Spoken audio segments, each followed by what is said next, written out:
Morning to all.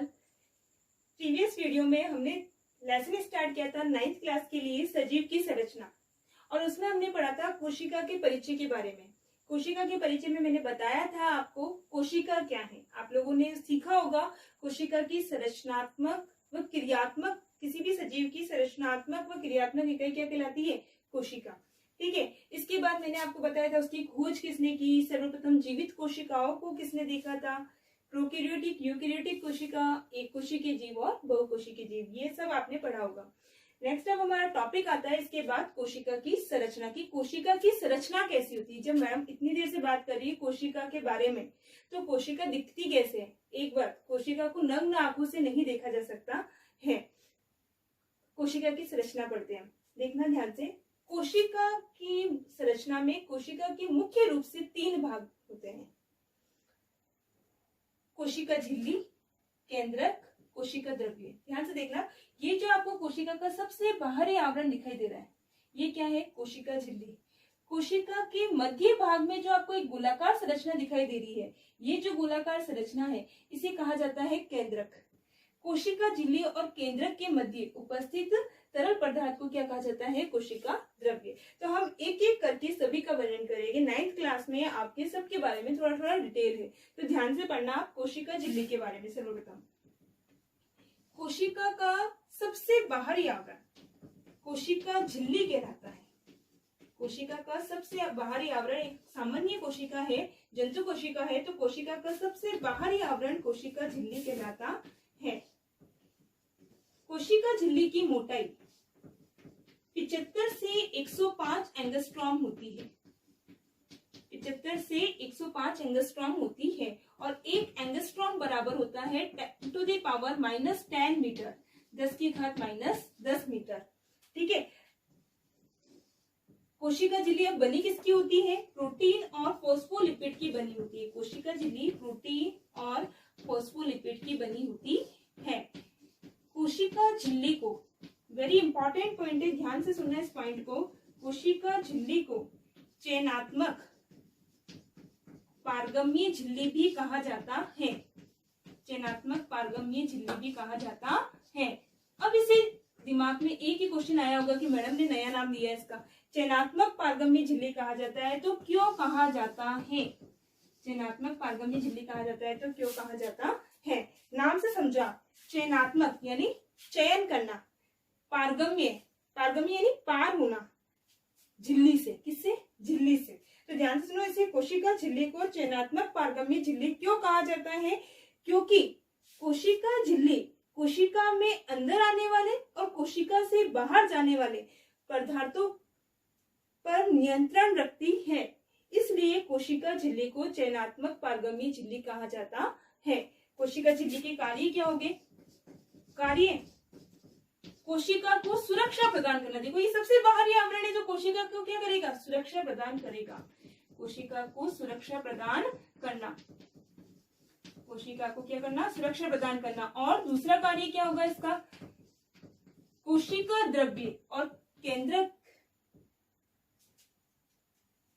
देखो, कोशिका को सुरक्षा प्रदान करना यानी कोशिका द्रव्य और केंद्रक को भी सुरक्षा प्रदान करेगा। सेकंड है इसका कोशिका की आकृति बनाए रखना। तो आपको 2 वर्ग याद करने हैं, सिंपल वे में याद कर लो आप। सुरक्षा प्रदान करना और कोशिका की आकृति बनाए रखना, आकृति बनाए रखना। ठीक है। तो ये तो हो गया आपके कोशिका झिल्ली के बारे में। सिंपल पॉइंट्स में मैंने आपको समझाया, कोई डिफिकल्टीज नहीं है। 3 या 4 पॉइंट्स में आपको कोशिका झिल्ली के बारे में समझ में आ जाएगा। देखो क्या होती है? सबसे बाहरी आवरण, मोटाई कितनी होती है? 75 से 105 एंगस्ट्रॉम। किसकी बनी होती है? प्रोटीन और फॉस्फोलिपिड की। क्या कहा जाता है? किस नाम से जाना जाता है? इसे चयनात्मक पारगम्य झिल्ली भी कहा जाता है। क्यों? आपको आंसर पता है। ठीक है। कार्य क्या बताया? सुरक्षा प्रदान करना और आकृति बनाए रखना। किसकी? कोशिका की। ठीक है। तो अब हम बात करेंगे एक और कोशिका झिल्ली के बारे में। देखो ध्यान से, जंतु कोशिका का सबसे बाहरी आवरण कोशिका झिल्ली होता है, लेकिन पादप कोशिका में कोशिका झिल्ली के बाहर एक निर्जीव परत पाई जाती है। देखो मैं बना रही हूं, पादप कोशिका में कोशिका झिल्ली के बाहर एक निर्जीव परत पाई जाती है। ये निर्जीव परत कोशिका भित्ति कहलाती है। ध्यान देना, पादप कोशिका में कोशिका झिल्ली के बाहर एक निर्जीव परत पाई जाती है जिसे हम क्या कहते हैं, कोशिका भित्ति कहते हैं। ये कोशिका भित्ति किस किस की बनी होती है, सेल्यूलोज, हेमीसेल्यूलोज, पैक्टिन की बनी होती है।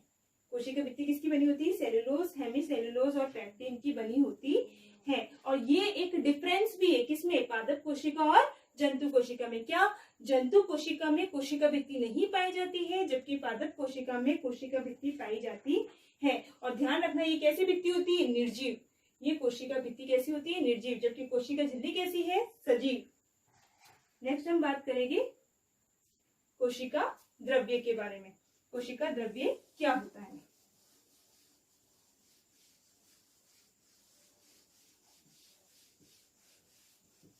कोशिका द्रव्य क्या है, ध्यान से देखना। कोशिका झिल्ली व केंद्रक के मध्य जो द्रव्य पदार्थ उपस्थित होता है, जो तरल पदार्थ पाया जाता है, उसे हम क्या कहते हैं, कोशिका द्रव्य। कोशिका झिल्ली और ये क्या है, केंद्रक, और इसके बीच में जो ये तरल पदार्थ उपस्थित है उसे हम क्या कहते हैं, कोशिका द्रव्य। इस कोशिका द्रव्य में कई सजीव और निर्जीव संरचनाएं पाई जाती है, कई सजीव और निर्जीव संरचनाएं पाई जाती है, जिन्हें कोशिकांग कहा जाता है। जिन्हें क्या कहा जाता है, कोशिकांग। तो कोशिका क्या है, कोशिका द्रव्य में पाए जाने वाली सजीव संरचनाओं को क्या कहा जाता है, कोशिकांग कहा जाता है। अब ये कोशिकांग कई प्रकार के होते हैं। कौन कौन से कोशिकांग होते हैं, सबसे पहले आप ध्यान देना, आपकी 9th क्लास में लगभग 8 या 9 कोशिकांग के बारे में वर्णन किया गया, एक एक के बारे में अच्छे से समझेंगे। ठीक है, तो आपको आगे जाने, इस वीडियो में आगे जाने से पहले ये आपको लास्ट वाला समझ में आना चाहिए कि मैंने क्या बताया था अभी आगे। कोशिका द्रव्य क्या होता है, कोशिकांग किसे कहते हैं, कोशिकांग क्या है, कोशिका द्रव्य में उपस्थित सजीव संरचनाएं क्या कहलाती है, कोशिकांग कहलाती है। देखो कोशिकांग बताती है, कौन कौन से कोशिकांग होते हैं, माइटोकॉन्ड्रिया, माइटोकॉन्ड्रिया, माइटोकॉन्ड्रिया, हरित लवक, अंत्यप्रदवी जालिका,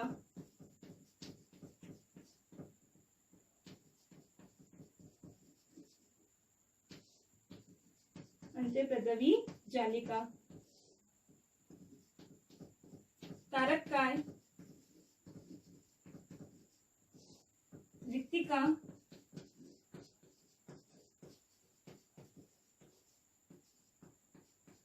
लाइसोसोम,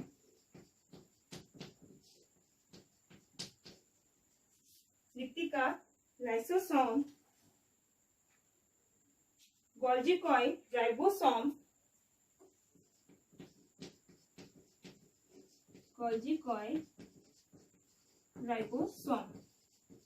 तो आपको अभी एक साथ ये नाम याद करने की जरूरत नहीं, क्योंकि हम इसके बारे में एक एक करके वर्णन करेंगे, तो अपने आप आपको ये नाम याद हो जाएगी, सबके बारे में पता चल जाएगा। सिर्फ अभी आपको सुनना है कि कोशिकांग कौन कौन से, माइटोकॉन्ड्रिया, हरित लवक, अंत्यप्रदवी जालिका,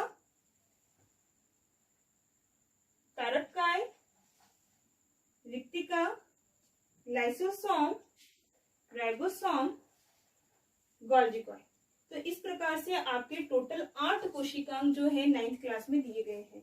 अब एक एक कोशिकांग का हम वर्णन करेंगे कि प्रत्येक कोशिकांग क्या कहता है। तो सबसे पहले हम बात करेंगे माइटोकॉन्ड्रिया के बारे में कि माइटोकॉन्ड्रिया क्या है, किसने खोज की, क्या चीज है माइटोकॉन्ड्रिया, जो आप प्रीवियस क्लासेस में आपने और भी कभी देखा होगा। सबसे पहले फर्स्ट कोशिकांग लिया हमने माइटोकॉन्ड्रिया।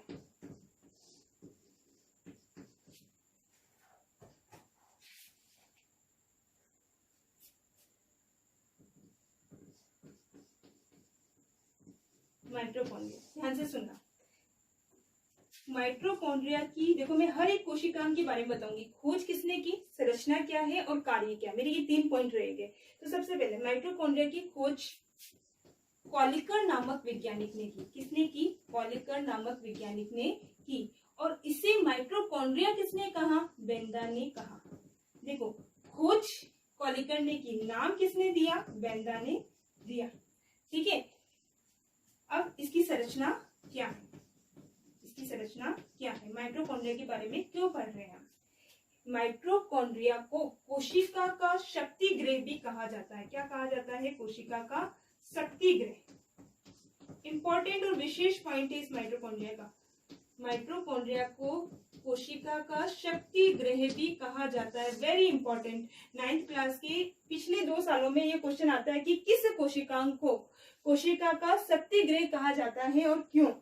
तो आपको आंसर देना है कि माइटोकॉन्ड्रिया को कोशिका का शक्ति गृह भी कहा जाता है, पावर हाउस कहा जाता है। क्यों कहा जाता है? क्योंकि ये कोशिका को ऊर्जा प्रदान करता है। क्योंकि ये कोशिका को क्या प्रदान करता है? ऊर्जा प्रदान करता है। इस कारण इसे क्या कहा जाता है? कोशिका का शक्ति गृह कहा जाता है। मैं वापस रिपीट कर देती हूँ, किस कोशिकांग को कोशिका का शक्ति गृह कहा जाता है? आंसर होगा माइटोकॉन्ड्रिया को। और क्यों कहा जाता है? क्योंकि कोशिका में आवश्यक ऊर्जा किससे उत्पन्न होती है? माइटोकॉन्ड्रिया से। ये हमें ऊर्जा प्रदान करता है, कोशिका को ऊर्जा प्रदान करता है, इसलिए इसे कोशिका का शक्ति गृह भी कहा जाता है। तो इस पॉइंट को आपको ध्यान रखना है। ठीक है, तो माइटोकॉन्ड्रिया की खोज किसने की? कॉनिकन ने की। नाम किसने दिया? बेंदा ने दिया। अब मैं आपको इसकी संरचना बताती हूँ कि संरचना क्या है। माइटोकॉन्ड्रिया दोहरी झिल्ली युक्त कोशिकांग है। सबसे पहली बात देखो, डायग्राम में ध्यान से समझते जाना, मैं डायग्राम के थ्रू ही आपको पूरी संरचना समझा दूंगी। माइटोकॉन्ड्रिया दोहरी झिल्ली युक्त कोशिकांग है। बाहरी झिल्ली चिकनी व समतल होती है। बाहरी झिल्ली कैसी होती है? चिकनी और समतल होती है। और आंतरिक झिल्ली पर, ये जो आंतरिक झिल्ली है, इस पर अंगुली नुमा उभार पाए जाते हैं। ये जो अंगुली नुमा उभार बना रही हूँ, आंतरिक झिल्ली पर इस तरह के अंगुली नुमा उभार पाए जाते हैं। ये अंगुली नुमा उभार क्रिस्टी कहलाते हैं। इन्हें क्रिस्टी कहा जाता है। इन अंगुली नुमा उभार को क्या कहा जाता है? क्रिस्टी कहा जाता है। ध्यान से सुनना, क्या था संरचना के अंदर? दोहरी झिल्ली युक्त कोशिकांग की। देखो, ये तो है आपकी कौन सी झिल्ली? बाहरी झिल्ली। और बाहरी झिल्ली कैसी होती है? प्लेन होती है, समतल होती है, ये बाहरी झिल्ली। और नेक्स्ट अंदर वाली झिल्ली कौन सी है? आंतरिक झिल्ली। और आंतरिक झिल्ली पर ये जो है अंगुली नुमा उभार, देखो इस तरह के अंगुली नुमा उभार पाए जाते हैं। इन अंगुली नुमा उभार को क्या कहा जाता है? क्रिस्टी कहा जाता है।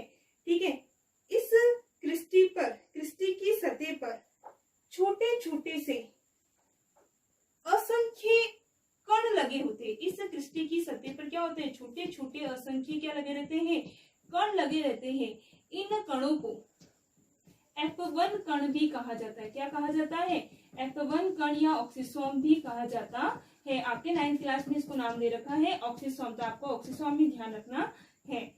इन छोटे छोटे जो क्रिस्टी पे लगे असंख्य कण है, इन्हें क्या कहा जाता है? ऑक्सीसोम कहा जाता है। और ऑक्सीसोम के अंदर जो तरल पदार्थ भरा होता है, ऑक्सीसोम माइटोकॉन्ड्रिया के आंतरिक सतह में जो तरल पदार्थ भरा होता है, इस तरल पदार्थ को आधात्री कहा जाता है। क्या कहा जाता है? आधात्री कहा जाता है। इस आधात्री में क्या क्या भरा होता है? ध्यान से देखना। इस आधात्री का संगठन क्या है? आधात्री को मैट्रिक्स भी कहते हैं। ठीक है, कई किताबों में इसे मैट्रिक्स भी लिखा हुआ है। माइटोकॉन्ड्रिया के अंदर की तरफ आंतरिक सतह पर जो द्रव्य पदार्थ उपस्थित होता है, उसे क्या कहा जाता है? आधात्री कहा जाता है। इस आधात्री में 65 से 70% प्रोटीन होता है। 65 से 70% क्या होता है? प्रोटीन। ठीक है, 0.5% आरएनए, 0.5% क्या होता है? आरएनए। और 25% फॉस्फोलिपिड पाया जाता है। 25% क्या पाया जाता है? फॉस्फोलिपिड पाया जाता है। फॉस्फोलिपिड पाया जाता है। तो आपको समझ में आया होगा कि मैंने संरचना में क्या बताया। एक बार रिपीट कर देती हूँ। कोशिका माइटोकॉन्ड्रिया की संरचना क्या होती है? माइटोकॉन्ड्रिया दोहरी झिल्ली युक्त कोशिकांग होते हैं। बाहरी झिल्ली चिकनी और समतल होती है। आंतरिक झिल्ली पर अंगुली नुमा उभार पाए जाते हैं, जिसे क्या कहा जाता है? क्रिस्टी कहा जाता है। इन क्रिस्टी की सतह पर असंख्य कण लगे होते हैं। इन कणों को ऑक्सीसोम कहा जाता है। और माइटोकॉन्ड्रिया के अंदर जो तरल पदार्थ भरा रहता है, उसे आधात्री कहते हैं। इसका संगठन है 65 से 70% प्रोटीन होता है, 0.5% इसमें आरएनए होता है, 25% फॉस्फोलिपिड होता है। लगभग आपको समझ में आया होगा। और 100% आपको याद रखना है, कोशिका का शक्ति गृह किसे कहा जाता है? माइटोकॉन्ड्रिया को। अब कार्य, एक कार्य तो आपको याद हो गया। क्या कार्य है माइटोकॉन्ड्रिया का? कार्य में आपको एक तो याद हो गया, क्या? कोशिका को क्या करते हैं? ये ऊर्जा प्रदान करते हैं। कोशिका को क्या करते हैं? ऊर्जा प्रदान करते हैं। इंपॉर्टेंट वर्ग यही ध्यान रखना है आपको, कोशिका को ऊर्जा प्रदान करने का कार्य कौन करता है? माइटोकॉन्ड्रिया करता है। ठीक है, तो आपको आज मैंने क्या क्या पढ़ा दिया है? कोशिका की संरचना के अंदर कोशिका के 3 भाग बताए। कोशिका झिल्ली के बारे में बताया, कोशिका द्रव्य के बारे में बताया, कोशिकांग के बारे में बताया और माइटोकॉन्ड्रिया के बारे में बताया। अब आपको मैं आपको देती हूँ होमवर्क, और आपको होमवर्क जो है कंप्लीट करना है। ठीक है, तो फर्स्ट इंपॉर्टेंट आपका होमवर्क होगा,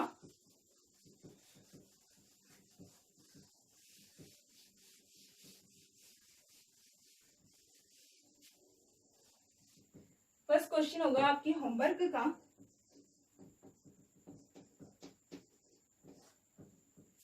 कोशिका झिल्ली को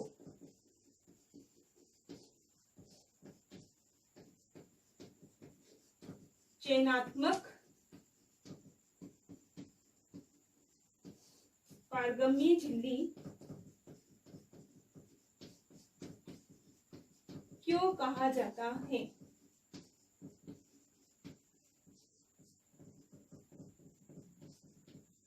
ठीक है, और सेकेंड इंपॉर्टेंट क्वेश्चन आपके ये होगा,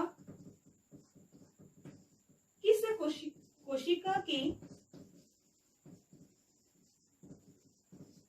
किस कोशिकांग को